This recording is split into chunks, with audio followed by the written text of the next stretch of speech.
Part two. Today I want to talk about rebuilding or reconstructing a worldview. This has been a really challenging and difficult phase of my life. As I mentioned in the first video, at the end of 2019, I said out loud for the first time in my life, I don't think I can call myself a Christian anymore. It's the first time I'd ever said that. Since then, as I said before, there have continued to be many days where I have reevaluated that and continued to research, continue to study, continue to test. I don't consider myself a professional scientist by any stretch of the imagination, but I think the scientific method is an excellent approach of inquiry. You make a hypothesis, and you then test that hypothesis repeatedly, over and over again. You test it. And then you think about the results, and you try your best to interpret the results. You test it again. Also, part of the scientific process is supposed to be that you try to falsify that hypothesis. If you can falsify it, reasonably falsify it, then it's not a good hypothesis.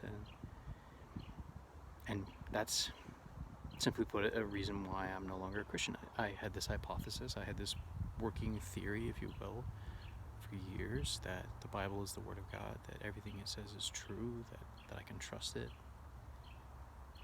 base my life on it without question. And that if I ever didn't understand it, or it wasn't working the way I thought it should, that the problem was with me. The fault was mine. I wasn't understanding it correctly because of my finite capabilities, or it's my fault. Something wrong with me, or wrong with the human condition, if you will. The problem with that is that, again, if you start with the objective premise that, hey, I know this is a human book, I know that much for sure, then you wouldn't automatically assume that problems you see in this book you're reading, this text you're reading, you would not automatically assume that those are your fault.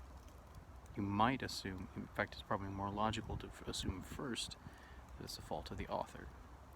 Like, you grant that it might be a mistake of your own perception, you may be misunderstanding what the author's trying to communicate, you might not understand enough about that author's culture.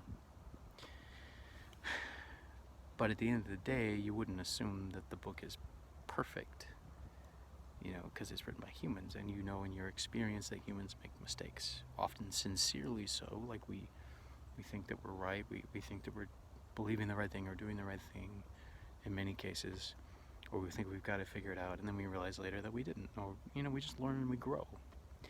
Doesn't mean there's any malicious intent from the person who's believing those things. Doesn't mean they're deliberately trying to delude themselves, or consciously trying to delude themselves necessarily. It just means they're human. And like all of us, we're just trying to figure this world out, figure out how it works, figure out how we can survive in it, how we can help each other survive, our families survive, the people we care about around us. And hopefully that extends to the rest of the world. It doesn't for everybody. But just the people that we have an effect on, that our lives influence, we'd like to see them flourish and survive too. I think most of us do. There's some of us that don't.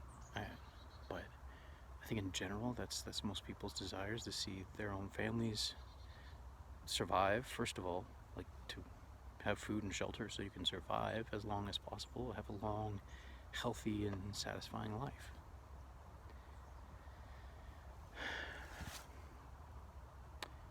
Speaking of which, because my topic for today is rebuilding one of the biggest struggles has been trying to rebuild a foundation or build a new foundation. I mean, and I say new as far as my personal experience is concerned. Build a new foundation for my morality, for my interpersonal ethics, for my values. Like, I was told I need to base all of my values, all of my ethics on the Bible. It doesn't mean I can't get ideas from anyone else. It's just ultimately go back and check it against the Bible. I was told to always do that. Always go back and check it. Always go back and check it. That's your final authority for all matters of faith and practice. But now I'm like, okay, well, now that I know, actually no, not saying no in the ultimate sense, but now, based on the research I've done, these hundreds of hours of research, I'm pretty confident that this is just another human book. So that means it's flawed. And the fact that it was written 2,000 to 3,000 years ago means that the people that wrote that did not have the same level of understanding that humans living today have. So it's less reasonable to trust everything they say about the world than it is to trust, sources today. That's just common sense. Humans have learned more about the world. We have the benefit of 2,000 to 3,000 years more of experience as a race, as a species, if you will, compared to the people that wrote the Bible. So of course there's going to be some things we know that they didn't know. You see evidence of this in the Bible itself, and you see it in other ancient texts. Like, there was a common belief that the world as we know it was flat, that the sky was a literal dome held up by the pillars of the northeast, south, and west, the 4 pillars of the earth, and that above it, was the heavens, essentially, and somewhere up there, was the realm of the gods. That's where the gods lived, or God, depending on at what point you were at in history or in what country you live in. They just believed in many gods, which was the most common belief, from what I understand. And gradually you had this shift towards monotheism, and that became more popular. Anyway, getting back to Foundation for Morality. As I've thought about this a lot, I think a very common sense starting point is simply this. At a most fundamental level, we want to survive, right?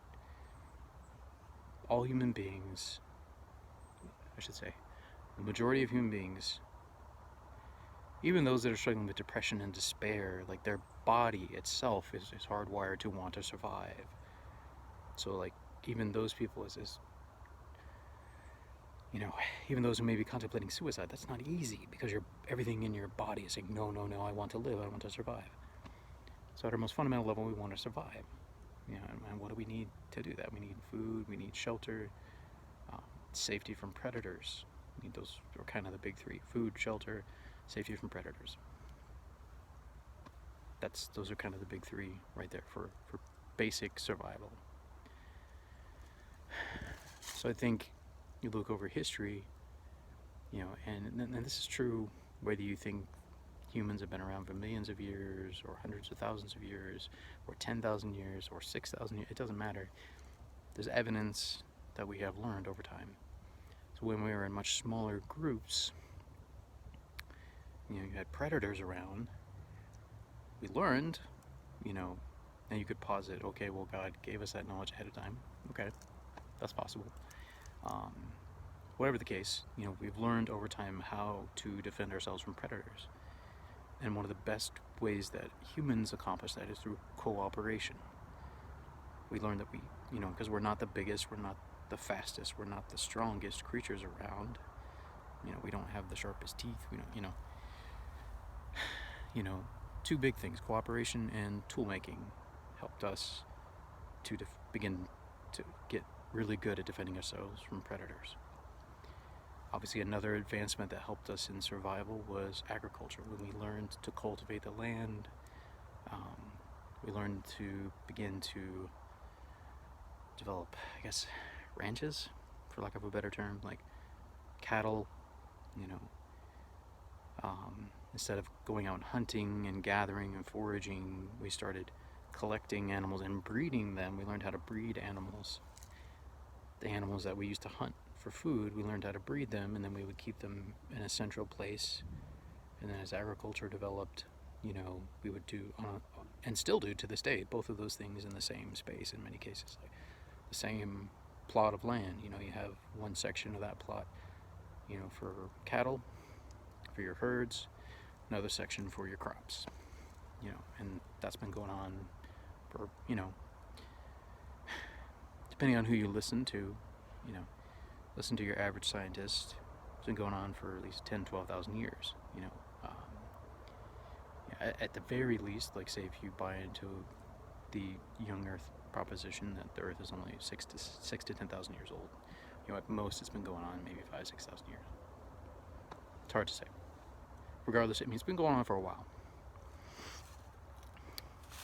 So we learned over time that working together with one another, that grouping together, living together in groups, helped us to survive against stronger predators, especially those that hunted on their own. Like, say, a jaguar, you come up against a jaguar, it's just you and the jaguar, and you have no tools, you have no people to help you. The jaguar is going to win. 9 times out of 10, or 9.5 times out of 10, jaguar is going to win. It's bigger and stronger than you. It's going to win. Same with a lion, any other large predator that has a lot sharper teeth than you do. If you don't have a tool with which you could kill it, or if you're not faster than it, or you don't have help from other people, you're going to die, and you're going to be his dinner.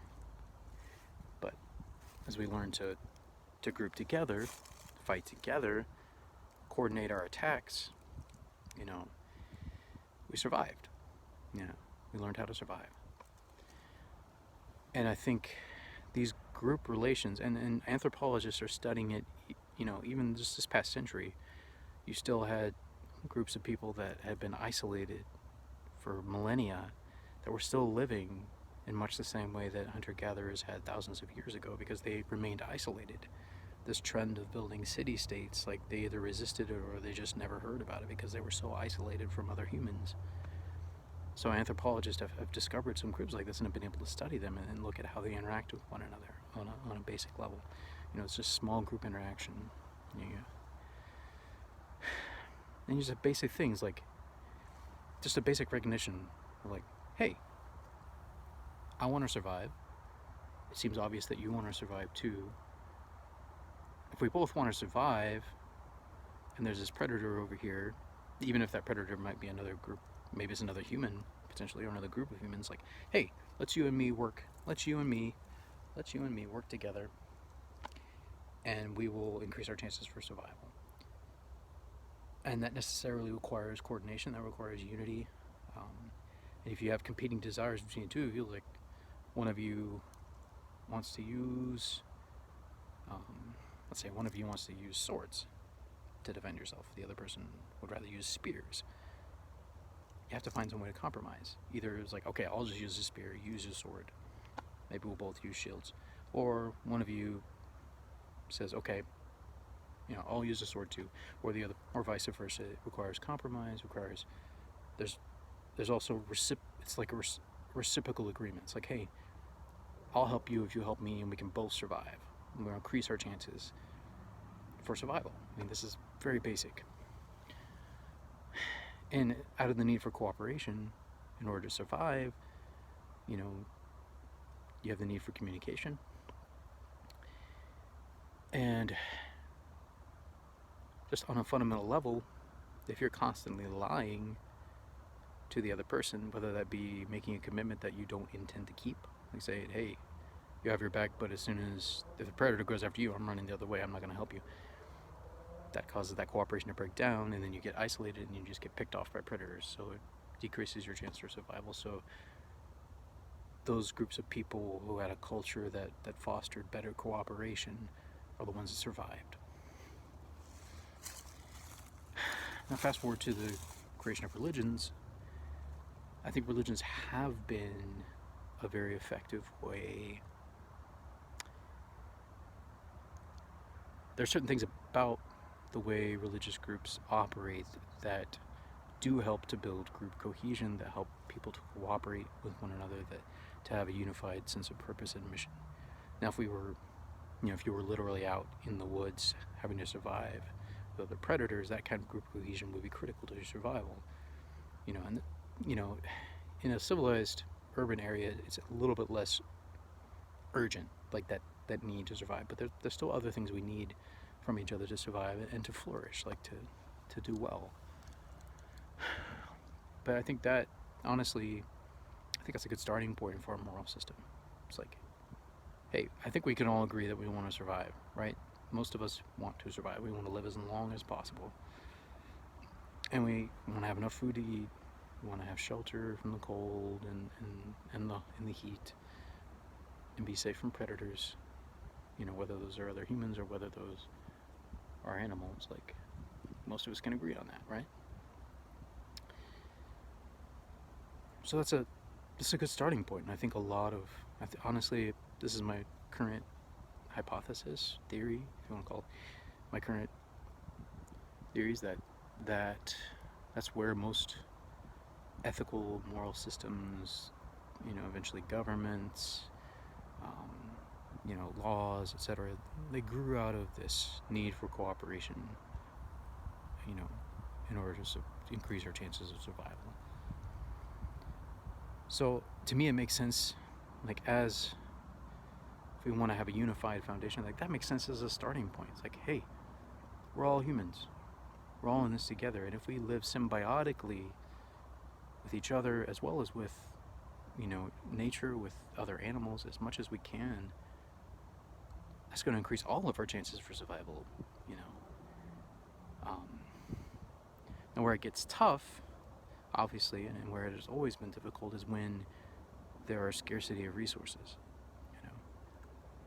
Say if water is scarce in a particular region, there's not enough to support all the humans that live in that area, or there's not enough food to support all the humans that live in that area. Then you end up, you have two options at that point. Either you can get together with this other tribe and say, hey, let's work together to try and find more food, or cultivate more food, or go find a place that has more water. Let's figure this out together. Or you can go to war with each other, and whoever kills the most of the other tribe, gets to have dominance over that area. It's the way you still see a lot of animals interacting today. And frankly, it's the way you still see a lot of human groups interacting. But over time, like, there's been these competing ideas. There's those humans that when that type of conflict arises, or that conflict of interest, I guess is the best way, like conflicting desires, like, hey, we both want to live in this area. This is our home. We both want to live here. But there's not enough resources for all of us, both these people groups, both these tribes. There's not enough resources for all of us to live here. So either one of us has to agree to leave, or we have to fight for control of this area, physically fight with one another for control of this area. So you're going to have some people that are like, yeah, let's fight. Let's go kill them. And they're more apt to promote that idea first. There's others who say, no, let's talk about it. Let's try to find a way to cooperate, come to an agreement. Let's figure out a way together to increase our resources, or to find another place that has enough resources. Or one group might say, advocate for, let's just leave and go somewhere else, rather than risk, half our tribe getting killed and the other half being enslaved or what have you. Let's just go somewhere else. So the voices of reason that advocate for those two options. But then there's others who their first instinct, is to fight. And I think history has proven over time that the less we fight, the more our species flourishes. Now, we are reaching a point in this Earth's history where resources are going to become scarce. They're already scarce in some regions. Part of that problem is that countries like ours, America, we tend to hoard our resources. Now, we are also one of the most generous countries in the world, but we still also hoard more and waste more than a lot of other countries, sadly. But I think there's a growing awareness amongst Americans. I see this growing movement, amongst many disparate groups that say, hey, we need to share resources with the less fortunate. And honestly, that's an idea that multiple societies have had over the centuries. It doesn't just come from the Christian Bible. I've seen that. I've actually read some of the other ancient texts. For instance, there are a group of clay tablets that they found in the city of Ugarit, which was near Israel, but these clay tablets predate anything written in the Bible, as far as I know.